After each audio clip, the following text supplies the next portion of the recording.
Hey drummers, welcome to this free video drum lesson. Today I'm going to show you how to play the song Time of the Season by the Zombies, drummed by Hugh Grundy. Let's check out what's coming up.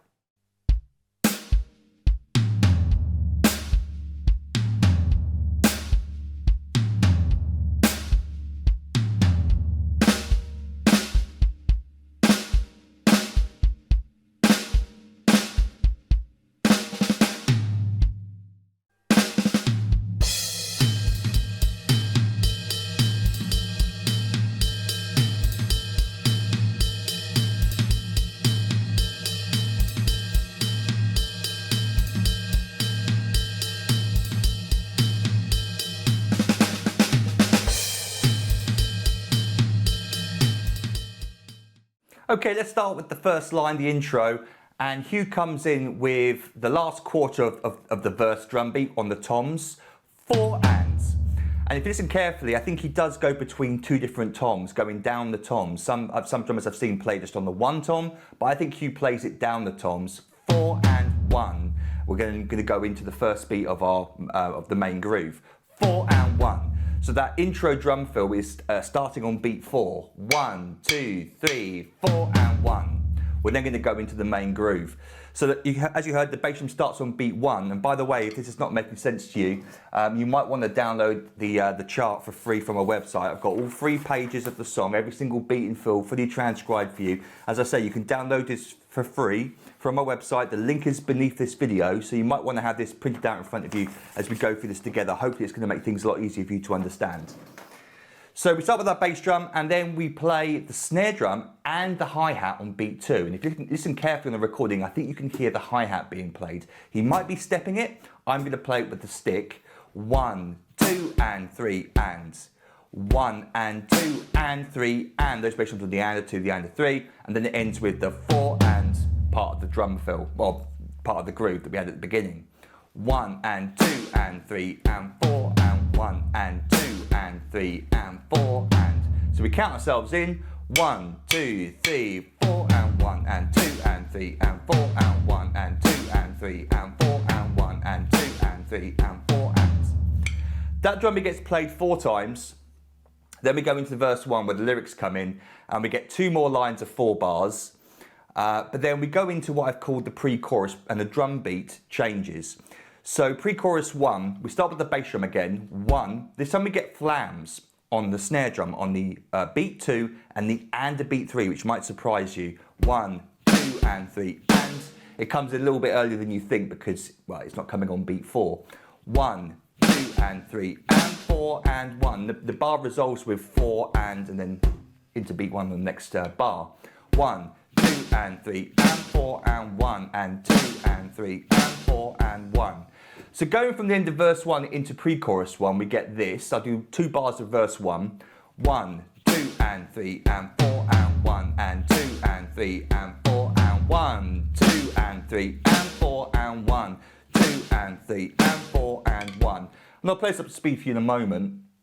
So that bar gets played 3 times. The 4th bar, however, we get our first drum fill.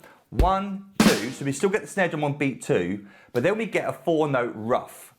And the sticking I think Hugh uses is the same sticking he uses for the drum fills later on, and that cool bell pattern which we're going to see during the instrumental sections. So it makes sense he'd use the same sticking all the way through. And I think the sticking he'd probably use, and this is certainly what I would use, is right, right, left, right. Right, right, left, right. See, 4 notes in a row. And it naturally crescendos, especially if you accent the left hand there. So we get 1, 2, 3, and then we go on to the high tom for the and, beat 3. 1, 2. By the way, that ruff, I'm not counting it as triplets. I'm feeling it as like the 3 notes linking into the 4th note on beat 3 as close as possible. So I'm not counting that. 1 and 2 and 3 and 4. And now I think for the end of the bar we get a bass drum in the and 4. Now I'm not 100% sure about this. It's very low in the mix. It might be just be the bass. But this is what I would play. 1, 2, 3 and 4 and. So a little bass drum on its own on the and beat 4. Then we go into chorus 1, which is basically just a big load of rests. So the first 2 bars are just rested, but then we get this cymbal wash starting in bar 3 on beat 1 and crescendoing into beat 3. 1, 2, 3. So just over 2 beats, we build it up. A cymbal wash into beat 3 where it stops. So 1, 2, 3, 4, 1, 2, 3, 4. We then go into the last bar, 1, 2, 3, 4 and. Now this little drum fill here is a doozy. I tried to work out whether it's a timing issue with the recording, because you can't hear any of the band members count in or anything, but it's the closest thing I could notate for it is 16th notes. 4 E ands, that's what I've written. 1, 2, 3, 4 E and 1, 2 and 3 and 4 and. So right, left, right, down the toms. And as you can hear, we go straight back into the bridge, which is our verse drum beat, really. So before we go on, let me now play for you the last line of verse 1, pre-chorus 1, and then chorus 1, up to speed without the microphone so you can hear just the drums. Here we go.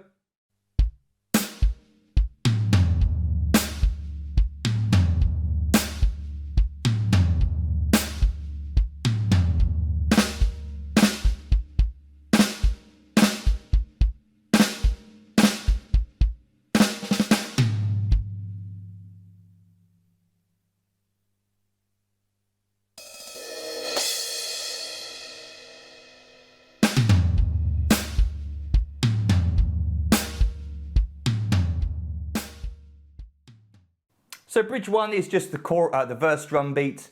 Verse 2, 2 more lines of the verse drum beat. Pre-chorus 2 exactly the same as pre-chorus 1, except for the very last note where that bass drum I was talking about on the and of beat 4. I think this time we get a little ride cymbal tap with it. 1, 2, 3 and 4 and. The and of beat 4 there. I think there's a ride cymbal note being played with that bass drum. I might be wrong. If you want to leave it out, you can do that as well. You could just play and leave it there. But I think there's something going on the and of beat 4. I think it's the bass drum, and in this situation, I think there's a very light cymbal, ride cymbal probably being used there on the and of beat 4. Chorus 2, exactly the same as chorus 1, except the last bar. 1, 2, 3. And instead of playing as we did before, we're going to play. So it's the same sticking, same number of notes, we're just moving to the high tom for the last note of those 4 notes. Right, right, left, right. We're going to resolve the bar with and 1, because then we're going to go into our first instrumental section on the ride cymbal. So we get 1, 2, 3, 4 and 1, 2. We're moving into that bit next. So one more time with that drum fill. 1 and 2 and 3 and 4 and 1 on the crash cymbal. Now, the instrumental section. So, this is a weird one as well. It's very hard to hear on the recording exactly what Hugh's playing, but I'm pretty sure this is what he's doing. It makes sense. It fits the rest of the song with the stickings. You can hear like this upbeat note being played at the end of the and of beat 2 as triplets. And the right hand stays up on the bell of the ride cymbal all the way through. So for accuracy's sake, you're not moving and then coming back to the bell quickly. It just makes sense. This is what he's playing, and it does sound like the recording. So we get 1, we're then going to play our left hand up on the high tom. 1, 2. Let's take out the bass drum for now, and let's take a look at the second bar, because that's the bar that gets repeated.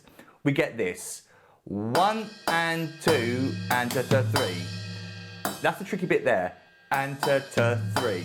Now I've written it as and so you're going to play the little right on the normal part of the cymbal, and then accent the what ends up on beat 3 back on the bell.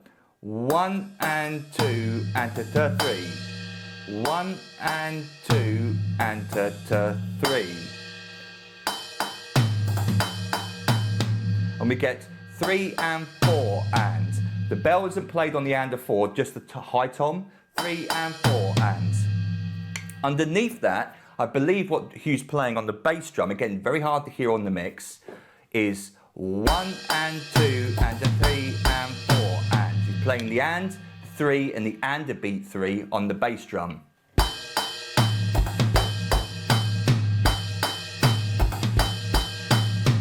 So, to get it sound most like the recording, you want to play off the bell for those 2 right notes, and you want to play the high tom that ends on that last triplet note kind of light. Don't play it the same volume as beats 2 and 4 and the and a 4. You might accidentally, but try to keep it light.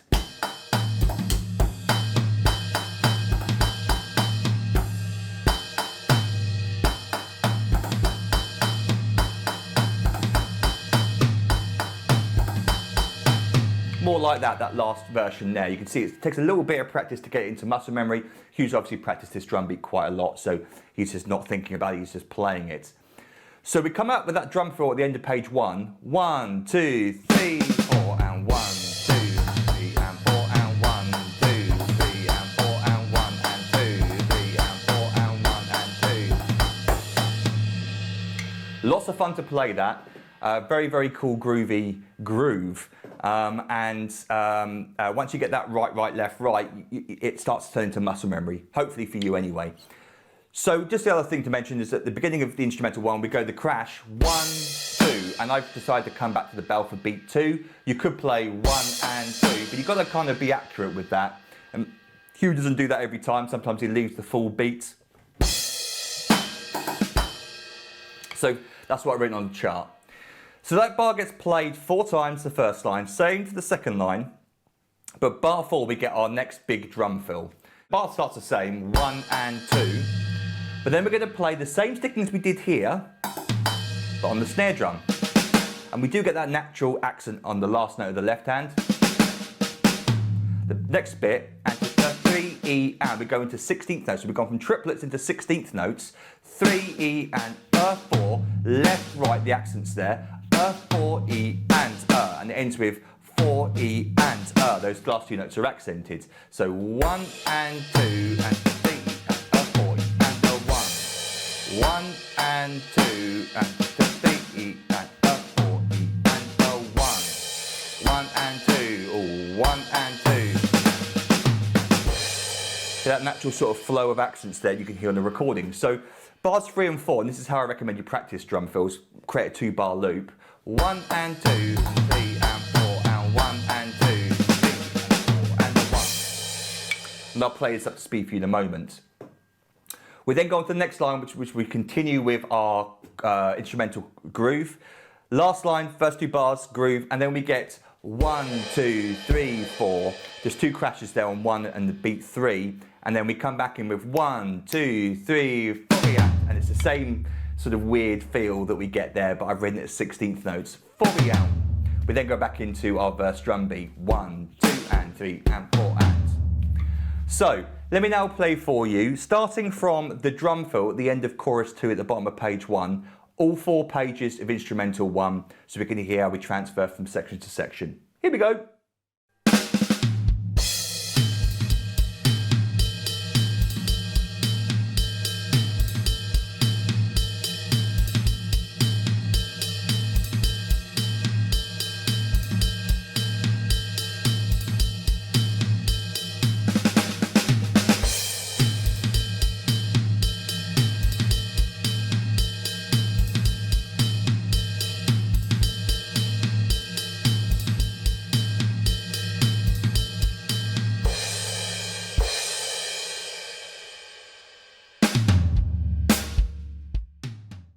So apart from a couple of variations on the drum fills, that's pretty much the entire song. So bridge 2, I'm not going to talk about verse 3, sorry, same as our previous verse. Pre-chorus 3 is the same as pre-chorus 1.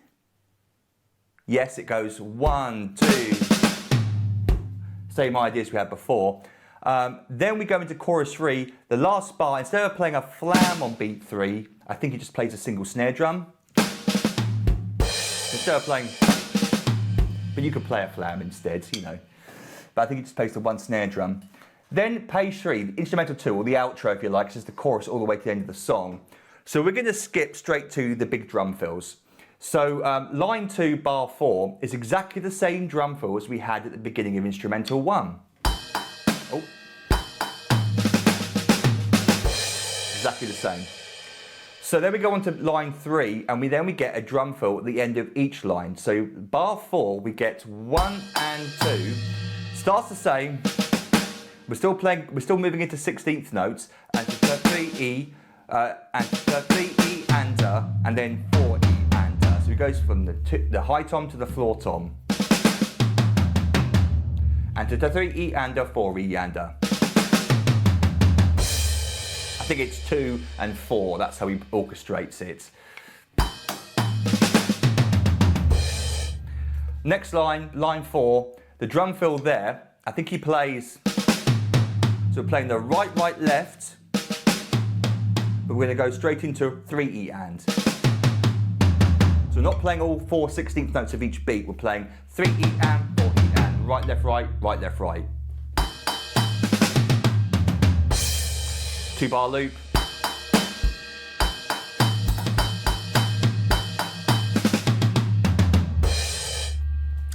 Line 5, we get this drum fill, 1 and 2 and 3 and 4, and it could be 3 and 4, and I play it as the floor tom, 1 and 2 and 3 and 4, and 1.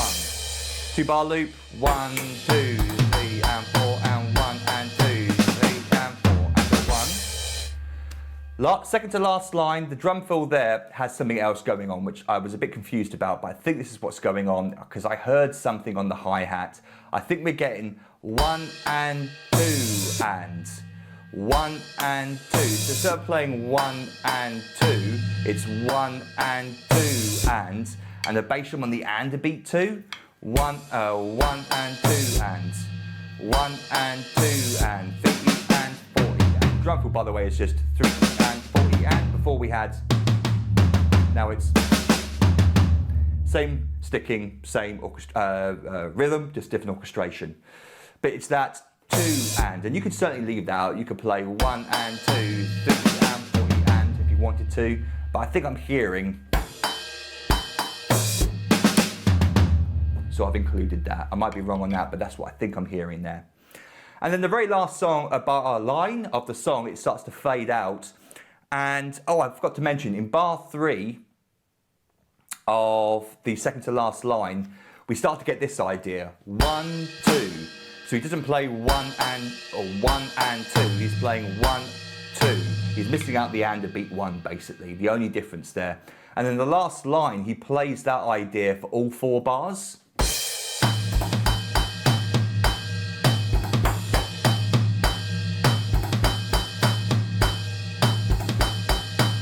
Just be aware that ever so slight difference there with the bell pattern. He's playing 1, 2, not 1 and 2. Okay? That's where the song ends. It starts to fade out there. So before we finish, because we've done the second line drum fill before, let me start from the third line, play 1, 2, 3, 4, the last 5 lines of the song. Here we go.